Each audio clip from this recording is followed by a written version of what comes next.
Makanya saya kemarin diminta ngisi di pondok kajen. Kalau sampean berdebat sama orang ateis atau orang komunis itu gampang saja. Dilatih begini seperti teorinya Quran. Ya nanti saya teruskan ini tak ulang lagi ya. Saya ulang lagi ya.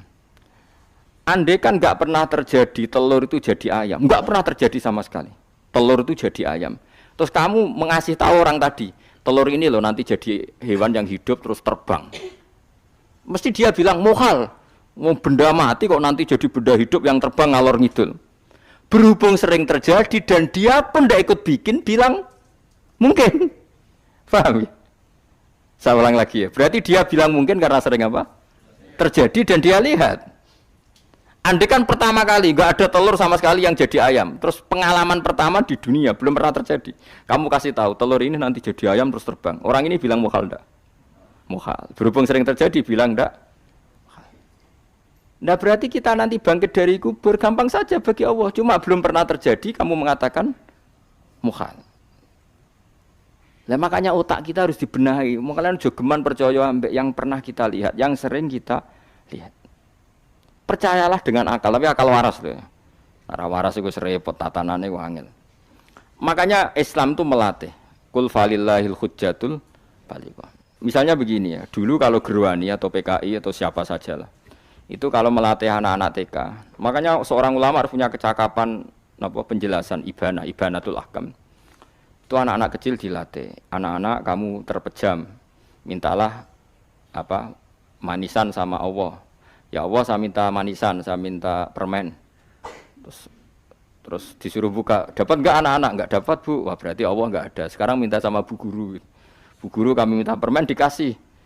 Berarti yang ada Bu Guru bukan Tuhan gitu. Akhirnya jadi gerakan ateisme.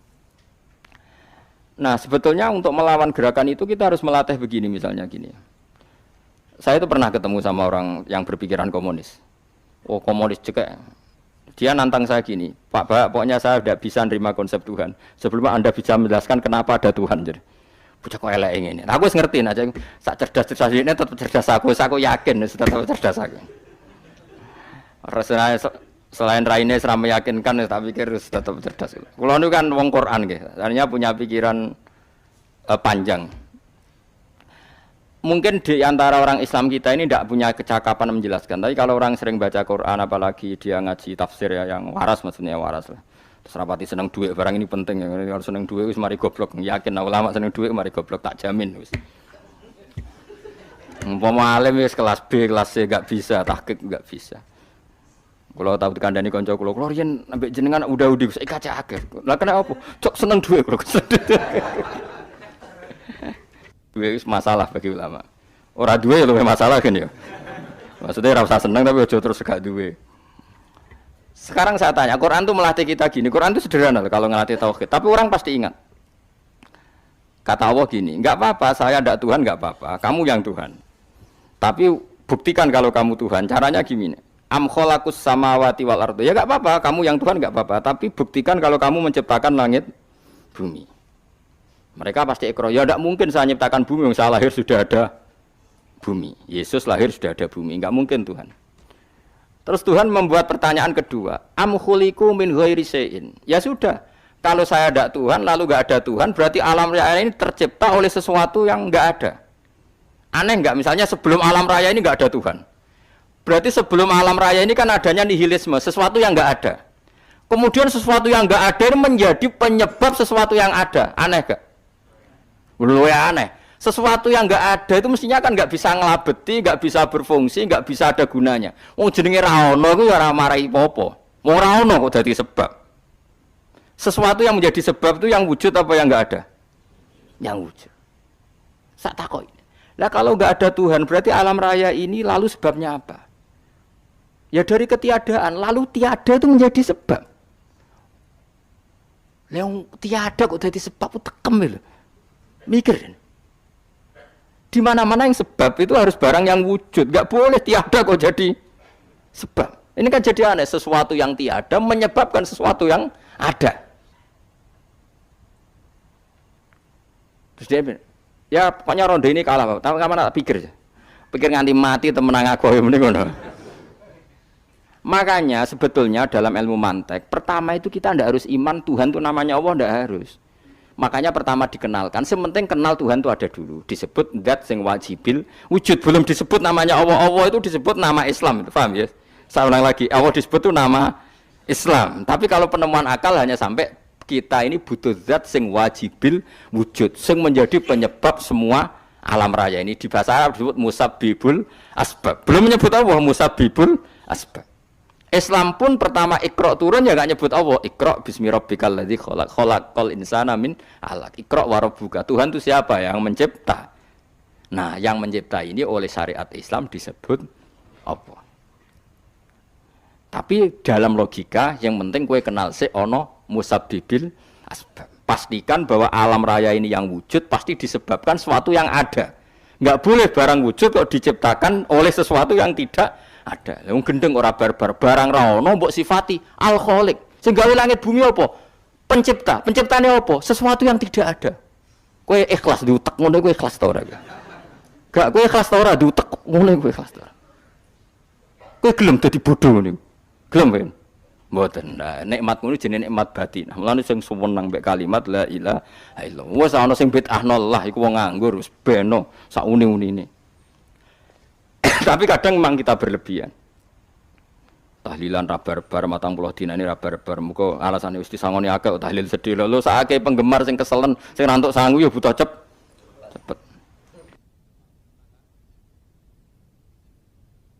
Lane cara kula niki penting kula utara nggih. Kowe nek ora cocok tahlilan 40 dina wis ngomong ae kira cocok model harinya.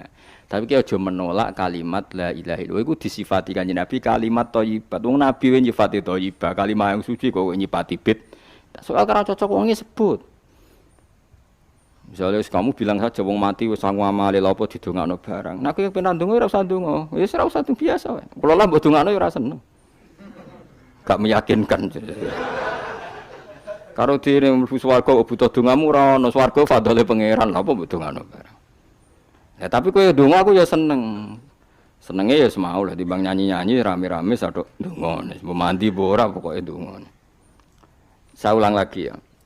Makanya Quran itu melatih logika sampai seperti itu. Am khalaqus samawati wal ard bal la yuqinun. Sampai terus diulang-ulang. Am khuliqu min ghairi syai'in. Kalau mereka merasa Tuhan enggak apa-apa, tapi buktikan mereka ini wujud sendiri tanpa sebab.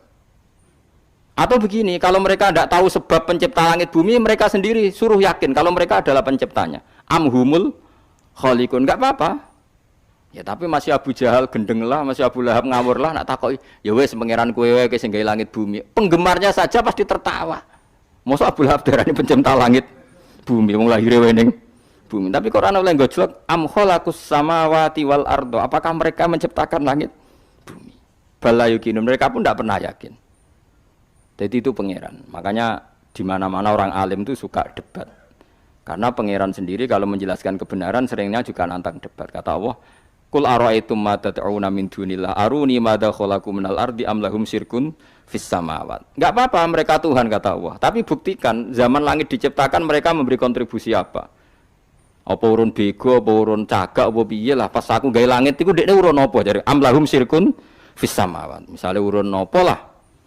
Urun tol ta urun apa lah. Itu pangeran. Mereka kan pasti menjawab enggak. Terus itu nih bi kita biming qobliyada. Kalau kamu enggak percaya Quran sebagai kitab, enggak apa-apa, tapi buktikan kamu punya kitab tandingan. Enggak, mereka enggak punya juga. Atau gini, enggak usah Quran, ke sakralan. Au atharatim min ilmin, atau kajian ilmiah yang membuktikan bahwa Yesus itu Tuhan, atau yang membuktikan bahwa berhala itu Tuhan. In kuntum shodiqin, enggak apa-apa kalau kamu benar buktikan. Nah itu makanya semua nabi itu punya kecerdasan, karena tadi nabi kadung nantang itu nih bi kita biming qobliyada au atharatim min ilmin in kuntum shodiqin. Tapi sekarang orang alim soleh itu jarang. Yang ngono anggere wong soleh rapati ngalim, anggere sing alim biasanya rapati soleh. Lah kula itu masuk rontok-rontok ya isih rontok soleh ya rontok, tapi lumayan masih menjaga hujjatullah tadi. Sebab itu ulama dulu mengajarkan Allah itu siapa? Disifati zat sing wajibil wujud. Karena alam ini kadung ada. Kalau alam ini kadung ada, pasti penyebabnya sesuatu yang wujud. Tapi kalau wujudnya mungkin, bahaya. Wong sing gawe wae wujude trimo mungkin bisa wujud bisa tidak. Makanya dipermanenkan yang gawe alam ini zat sing wajibil wujud. Sing wujudnya wajib. Wajib itu nggak bisa enggak pasti wujud. Nah, terus kita kenal itu namanya khaliq, itu musabbibil asbab, itu khaliqul asya. Lalu oleh Islam zat yang demikian itu disebut Allah. Terus jadi la ilaha illallah. Nah, orang yang bertauhid gini tentu punya kenikmatan batin yang luar biasa.